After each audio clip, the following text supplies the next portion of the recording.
संवैधानिक नियुक्ति सम्बन्धी रिटमा न्यायाधीश हरि फुयाँले दिएको आदेशप्रति संवैधानिक इजलासको बेमती, एकल इजलासको आदेशमा न्यायिक आत्मसंयम नदेखिएको टिप्पणी, राष्ट्रपतिबाट पुनर्विचारका लागि फिर्ता पठाइएको नागरिकता विधेयक जस्ताको त्यस्तै पारित गर्ने सत्तारूढ दलहरूबीच सहमति, अध्यादेश र विधेयकलाई जोडेर राष्ट्रपति भण्डारीको आलोचना गर्नु उपयुक्त नभएको प्रतिपक्षी एमालेको भनाई, संसद बैठकमा कोरम नै नपुग्ने गरी सांसदहरू अनुपस्थित हुने क्रम बढ्दै, जनप्रतिनिधिमूलक संस्थालाई जिम्मेवार दलबाट बेवास्ता गरिएको भन्दै आलोचना, ताइवानमाथि क्षेपास्त्र प्रहार गर्ने चिनिया कदमलाई लिएर अमेरिकाको आपत्ति र फिफाको निलम्बन सँगै भारतले महिला साफ च्याम्पियनसिप सहित अन्य अन्तर्राष्ट्रिय प्रतियोगिता समेत खेल्न नपाउने। नमस्कार, कान्तिपुर डायरीका साथमा साथी सन्तोष र म पार्वता। समाचार अब विस्तारमा। केपी ओली नेतृत्वको तत्कालीन सरकारले गरेका संवैधानिक नियुक्ति विरुद्ध परेको रिटको अन्तिम सुनाई हुन नसकिरहेका बेला त्यसैसँग जोडिएको एउटा रिटमाथि सुनाई गर्दै न्यायाधीश हरि फुयाँले गरेको आदेशप्रति संवैधानिक इजलासले प्रश्न उठाएको छ। अधिकार क्षेत्रविहीन तवरले दर्ता भएको रिटमा सुनाई गर्दा न्यायाधीश फुयाँलको एकल इजलासले गरेको आदेशमा न्यायिक आत्मसंयम नदेखिएको संवैधानिक इजलासले व्याख्या गरेको छ। संवैधानिक इजलासमा विचाराधीन रिटको सुनाई नगर्न माग गर्दै अधिवक्ता गणेश रेग्मीले दायर गरेको रिट खारेज गरेको संवैधानिक इजलासको त्यस सम्बन्धी पूर्ण पाठ केही दिन अघि सार्वजनिक भएपछि न्यायिक वृत्तमा यो चर्चाको विषय भएको छ।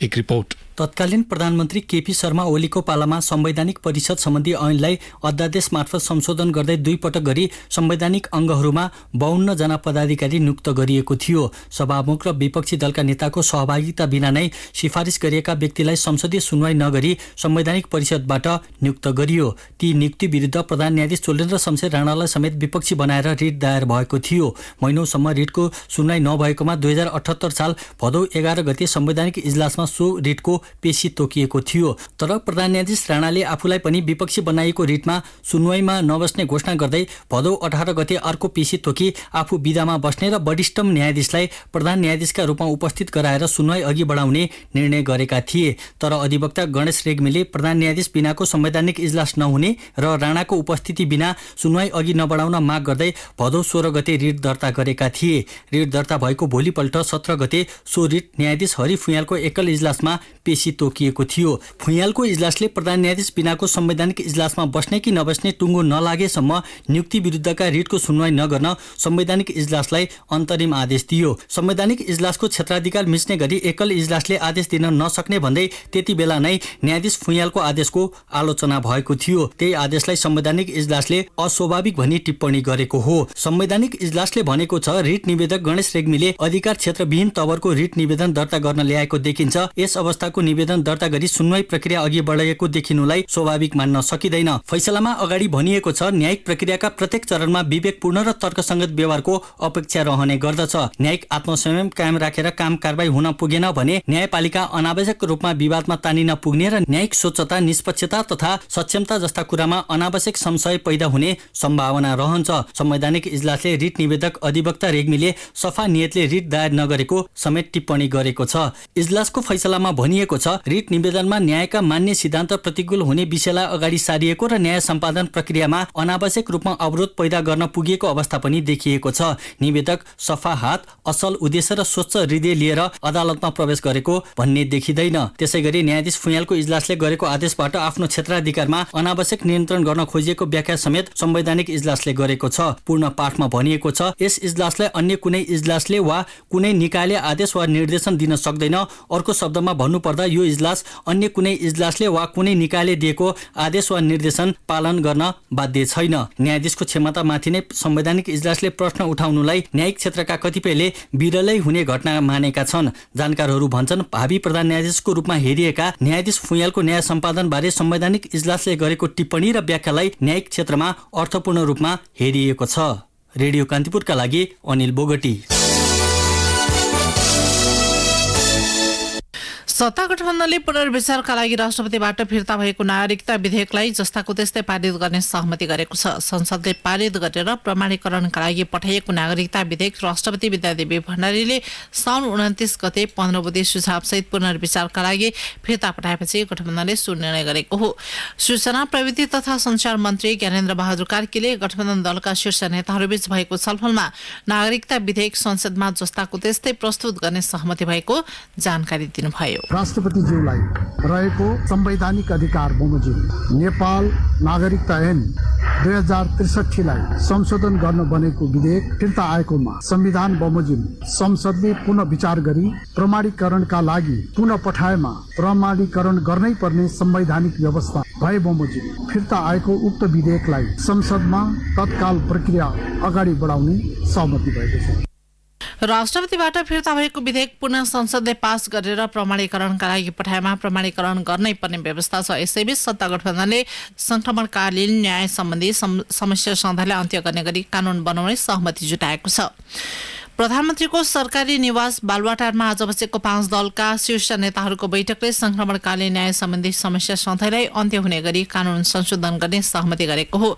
सहमतिबारे जानकारी दिँदै सञ्चार मन्त्री कार्कीले भन्नुभयो, सत्य निरूपण तथा मेलमिलाप आए टीआरसी विधेयकका सम्बन्धमा बृहत रूपमा छलफल गरी यससँग प्रत्यक्ष अप्रत्यक्ष रूपमा संलग्न रहेका सरकारवाला मानवाधिकार कर्मी विभिन्न तह र तबका तथा पीडित लगायत व्यक्ति तथा संघ संस्थाहरूसँग परामर्श गरी उहाँहरूले दिएका सरसल्लाह र सुझावहरूलाई गहन रूपमा गठबन्धनले लिनुका अतिरिक्त यस बारेमा समीक्षा र विश्लेषण गर्दै शान्ति तथा मेलमिलापलाई टुङ्ग्याउन टीआरसी विधेयकलाई अगाडि बढाउने सहमति भएको। सरकारले संक्रमणकालीन न्याय सम्बन्धी कानून संशोधनका लागि संसदमा दर्ता गरेपछि त्यसको चौतर्फी विरोध भएको थियो। पीडितहरूले पीडकलाई उन्मुक्ति दिने गरी कानून ल्याउन लागेको भन्दै सडकमै प्रदर्शन गरेका थिए। यसैबीच नागरिकता विधेयक संसदमा फिर्ता पठाउने राष्ट्रपति विद्यादेवी भण्डारीको निर्णयलाई लिएर भइरहेको आलोचनाप्रति प्रमुख प्रतिपक्ष दल नेकपा एमाले आपत्ति जनाएको छ। एमाले प्रमुख सचेतक विशाल भट्टराईले प्रतिनिधि सभाको आजको बैठकमा अघिल्लो सरकारले ल्याएको अध्यादेश र यो विधेयकलाई जोडेर नहेर्न आग्रह गर्नुभयो। राष्ट्रपति हुनु पूर्वको दलसँगको आबद्धताका आधारमा गणतन्त्रको मुख्य उपलब्धि राष्ट्रपति संस्थालाई बदनाम गराउन खोज्नु र नागरिकता जस्तो विषयमा मुलुकलाई किताकाट गर्न खोज्नु नसुहाउने कार्य भएको उहाँले बताउनु भयो।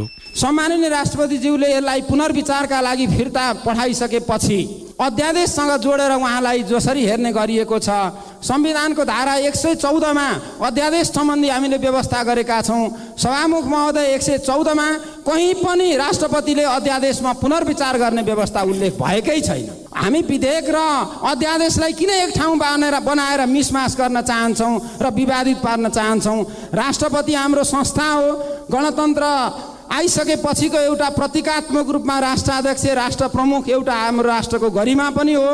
त्यो ठाउँलाई त्यो संस्थालाई विवादित गर्ने काम अनेक हिसाबले बारम्बार भइरहेको छ। संविधानले नै राष्ट्रपतिले अध्यादेश रोक्न नमिल्ने भनेकाले यस अघिको सरकारको निर्णयलाई लिएर थप विवाद झिक्न नपर्ने भट्टराईको तर्क थियो। नागरिकताको विषयमा राष्ट्रिय सहमति कायम गर्ने मौका संसदले फेरि प्राप्त गरेको भन्दै उहाँले त्यसलाई नगुमाउन सबैलाई आग्रह गर्नुभयो। र राष्ट्रपतिज्यूले केही सन्देश सहित हाम्रो प्रतिनिधि सभामा संसदमा पठाउनु भएको छ। एउटा हाम्रा लागि सुवर्ण अवसर पनि हो यो, किनभने राष्ट्रिय सहमतिका लागि नेकपा एमालेको तर्फबाट म आह्वान गर्न चाहन्छु, आउनुहोस् सम्पूर्ण संसदमा उपस्थित भएका राजनीतिक दलहरू एक ठाउँ उभियौँ। नागरिकता जस्तो एउटा संवेदनशील विषयमा विभाजित भएर होइन, हामी किताबन्दी गरेर होइन, समाजलाई विभाजित गरेर होइन, एक ठाउँ उभिएर यसमा पुनर्विचार गरौँ, सोचौँ, गम्भीरतापूर्वक ध्यान दिउँ, म आह्वान गर्न चाहन्छु। प्रतिनिधि सभा र राष्ट्रिय सभाबाट पारित भएको नागरिकता ऐन संशोधन गर्न बनेको विधेयक राष्ट्रपति भण्डारीले अस्ति आइतबार सन्देशसहित प्रतिनिधि सभामा फिर्ता पठाएपछि मुलुकको राजनीतिक तरङ्ग भएको छ।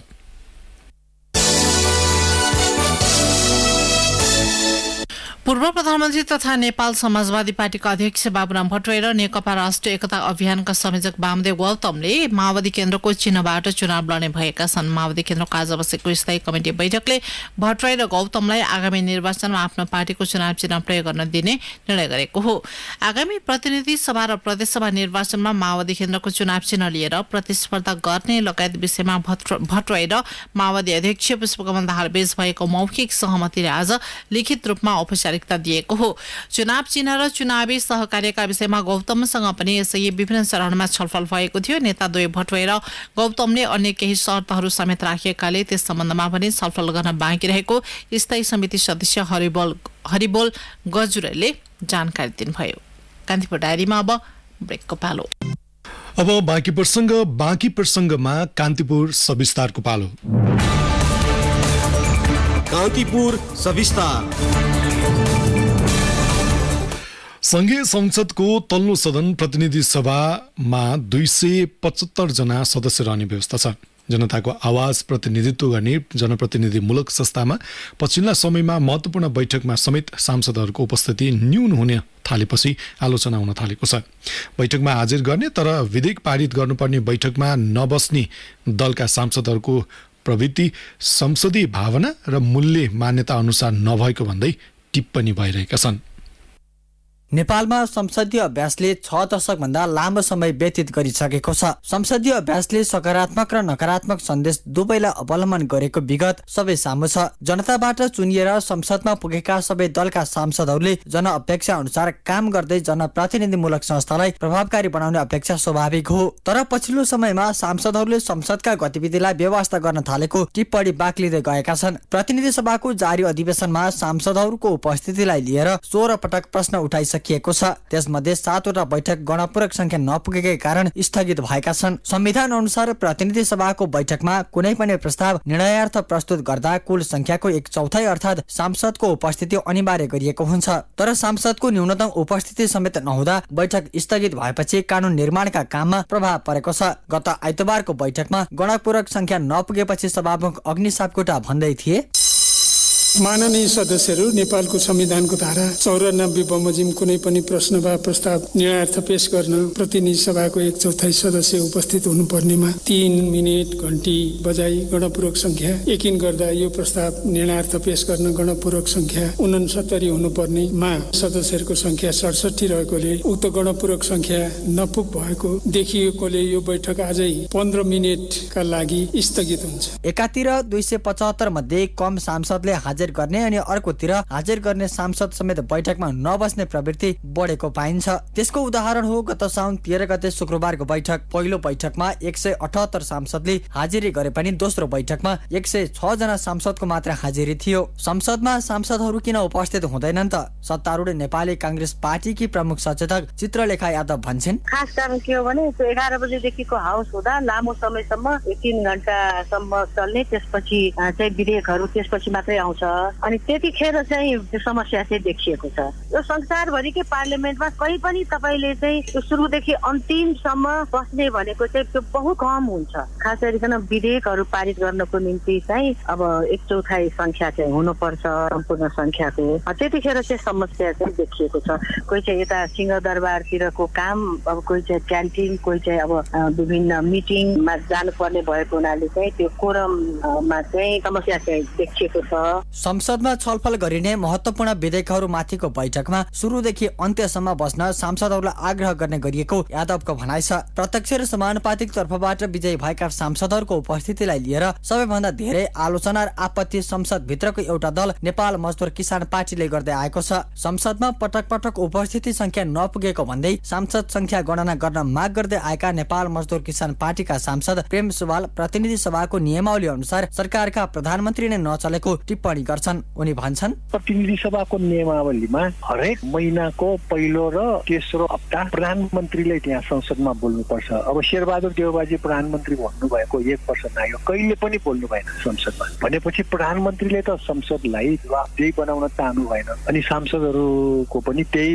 शैली देखियो। संसदमा उपस्थित नहुनेहरूलाई संसद सदस्यमा निर्वाचित गर्नु र समानुपातिकबाट ल्याउनुको कुनै औचित्य नै नभएको यसले देखायो। बैठकमा नबस्नेहरूलाई सांसद बनाउनु ठिक होइन, ती पार्टीहरूले सोच्नु पर्ने हो। जनता र संसद प्रति उत्तरदायी नहुनेलाई निर्वाचित गरेर पठाउने पार्टीहरू नै दोषी भएको उनको ठम्याइ छ। संसदमा हुने न्यून उपस्थिति बारे सत्ता पक्ष र विपक्षी दलका नेताहरूको आफ्नै तर्क र दाबी छन्। सत्ता पक्षका सांसद नै बैठकमा नआउने गरेको विपक्षी एमालेका प्रमुख सचेतक विशाल भट्टराईको भनाइ छ। शीर्ष नेताहरू नै आफ्नो बोल्ने बेलामा संसदमा आउने र त्यसपछि बैठक छाडेर जाने गरेको भट्टराईले बताए। अलिकति कस्तो देखिन्छ भने अलि उच्च तहको नेतृत्व स्वाभाविक रूपमा काममा व्यस्तताले पनि होला, त्यो चाहिँ एउटा नराम्रो कुरा के हो भने संसदमा आउने, आफ्नो पालामा बोल्ने अनि त्यसपछि हिँडी जाने, त्यस्तो एउटा प्रचलन छ। त्यो राम्रो कुरा हुँदै होइन। वास्तवमा उहाँहरू आउने पुरै अवधि बसिदिने गर्दाखेरि संसदको गरिमा चाहिँ बढ्थ्यो। तर यो मामलामा चाहिँ अलिकति अब पार्टी जिम्मेवारीले पनि गरे होला, कहिलेकाहीँ संयोगले ठुलो संख्यामा अनुपस्थिति हुने जस्तो देखिन्छ। तर त्यो चाहिँ कुनै नियत बस वा चाहिँ संसदको गरिमा घटाउँ भन्ने उद्देश्यले होइन होला। आफूहरू सरकारमा रहँदा सांसद संख्या नपुगेर बैठक नै रोकिएको अवस्था भने निकै कम भएको उनको दाबी छ। सांसदहरूको अनुपस्थिति सधैँको समस्या भएको जानकारहरूको भनाइ छ। संसदका पूर्व महासचिव सूर्य किरण गुरुङ अहिले प्रतिनिधि सभा र प्रदेश सभाको निर्वाचन घोषणा भएको अवस्थामा सांसदहरूको अनुपस्थिति स्वाभाविक हुने धारणा राख्छन्। उनले भने यसमा चाहिँ के छ भन्दाखेरि निर्वाचनको मिति तय भइसक्यो होइन। अब उहाँले त आफ्नो निर्वाचन क्षेत्रमा रिजाउनु पर्यो, भोट पाउने हो होइन, त्यसमा पनि उहाँहरूको ध्यान केन्द्रित होला। पार्टीको नेता त्यहाँ चाहिँ टिकटको लागि दौडिनु पर्यो, भोट माग्नलाई दौडिनु पर्यो। त्यसले गर्दाखेरि यो अवस्थामा चाहिँ आकर्षण अलिक कम हुने भयो। दुई पटक विघटनको साक्षी बनेको संसदको कार्यकाल सकिने लाग्दा संसदीय गतिविधिमा प्रमुख राजनीतिक दलले गरिरहेको व्यवस्था अस्वाभाविक भएको ठानिएको छ। चुनाव घोषणा भइसकेको अवस्थामा संसद क्रियाशील हुन नसक्ने टिप्पणी भइरहेका बेला जिम्मेवार दलहरूले नै संसदीय मूल्य मान्यता विपरीत हुने गरी देखाएको व्यवहारबाट फेरि पनि उनीहरू नै आलोचित हुने पक्का छ। रेडियो कान्तिपुरका लागि नवीन कोइराला। कान्तिपुर सविस्तार।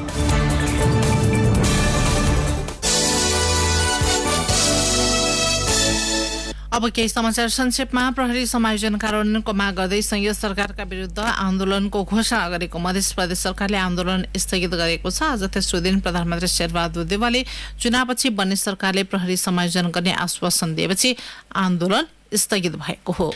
नेपाली कांग्रेस केन्द्रीय कार्य समितिले पूर्णता पाएको छ। महाधिवेशन सम्पन्न भएको करिब 8 महिनापछि 10 जना केन्द्रीय सदस्य मनोनित भएसँगै केन्द्रीय समितिले पूर्णता पाएको सहमहामन्त्री बद्री पाण्डेले जानकारी दिनुभयो। प्रतिनिधि र प्रदेशसभा सदस्य आगामी निर्वाचनका लागि 84 वटा दलले आवेदन दिएका छन्। आजसम्मको अन्तिम मितिसम्म दल दर्ता गर्नुपर्ने व्यवस्था बमोजिम निर्वाचन आयोगमा 84 वटा राजनैतिक दल दर्ता भएको प्रवक्ता शालिग्राम शर्मा पौडेलले जानकारी दिनुभयो। नेपालमा पछिल्लो पटक थप 848 जनामा कोरोना भाइरस संक्रमण पुष्टि भएको छ। र कर्णाली जिल्ला अस्पताल ठिनीमा 1.5 वर्षपछि विशेषज्ञ डाक्टरबाट सेवा सुचारू भएको छ। कान्तिपुर डायरीमा अब धनगढी डायरीको पालो। धनगढी डायरीबाट डिआर पन्तको नमस्कार। गत वैशाख 30मा सम्पन्न स्थानीय तहको निर्वाचनपछि सुदूरपश्चिम प्रदेशका सबै 9 जिल्लामा 37,261 जना नयाँ मतदाता थपिएका छन्। थपिएका मतदाता समेत गरी प्रदेशमा यस महिनासम्म जम्मा मतदाताको संख्या 16,69,411 पुगेको छ।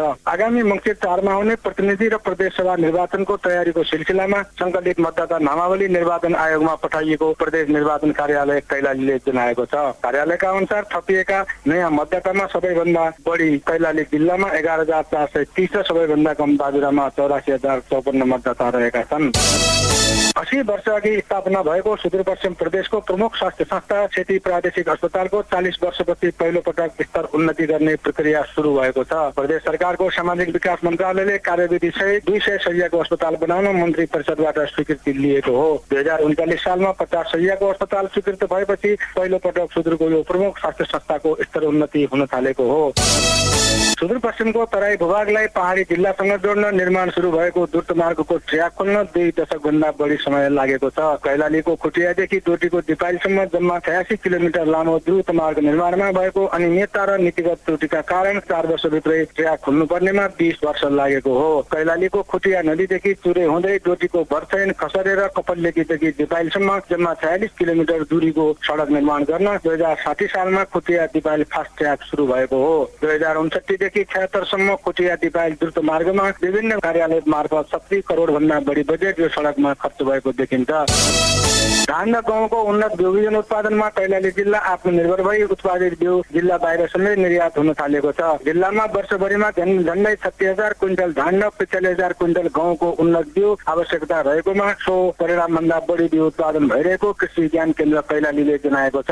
जिल्लाका झन्डै 1,000 हेक्टरमा चैते धान खेती र झन्डै 71,700 हेक्टर जग्गामा वर्षे धान खेती गरेर वर्षको 2 पटक धान खेती हुने गरेको छ। अवस्था ढुङ्गडी डायरी आजलाई यति नै। डिआर बन्द बिदा हुन्छु। नमस्कार। कान्तिपुर डायरीमा पुनः ब्रेकको पालो। अब आर्थिक प्रसङ्ग। उच्च अदालत विराटनगरले 8 ट्रक सुपारी छोड्न अन्तरिम आदेशका लागि दुवै पक्षलाई बोलाएर छलफल गर्ने अन्तरिम आदेशको म्याद भन्सार विभागले बुझ्न इन्कार गरेकाले छलफलको मिति सार्ने अर्को आदेश गरेको छ।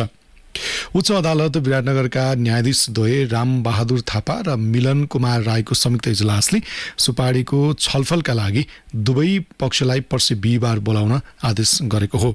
म्याद बुझ्न इन्कार गरेका भन्सार विभाग प्रमुखलाई म्याद तामिलीमा बाधा अवरोध गरे कानुनी कारबाहीको समेत आदेश मार्फत न्यायाधीश द्वयले बताएका छन्।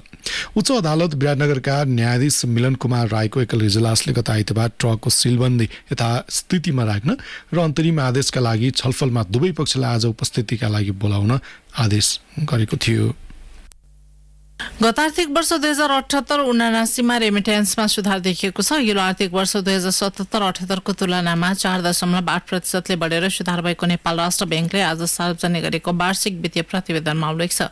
नेपालमा गत आर्थिक वर्षमा 10 खर्ब 7 अर्ब 31 करोड रुपैयाँ पुगेको थियो। समीक्षा वर्षमा वैदेशिक रोजगारीका लागि अन्तिम श्रम स्वीकृति लिने नेपालीको संख्या वृद्धि भएर रेमिटेन्स बढेको ब्याङ्कले जनाएको छ। गत आर्थिक वर्षमा अन्तिम श्रम स्वीकृति लिनेको संख्या 3,54,660 रहेको छ।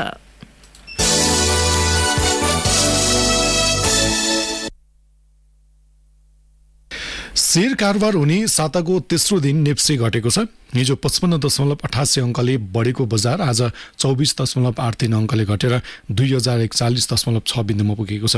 त्यस्तै ठूला कम्पनीहरूको मापन गर्ने सेन्सिटिभ परिसूचक 3.75 अङ्कले घटेर 394.39 बिन्दुमा पुगेको छ। आज 221 वटा कम्पनीहरूको 64,06,738 किता शेयर खरिद बिक्री हुँदा 2 अर्ब 73 करोड 48 लाख भन्दा बढी कारोबार भएको नेपाल स्टक एक्सचेन्जले जनाएको छ।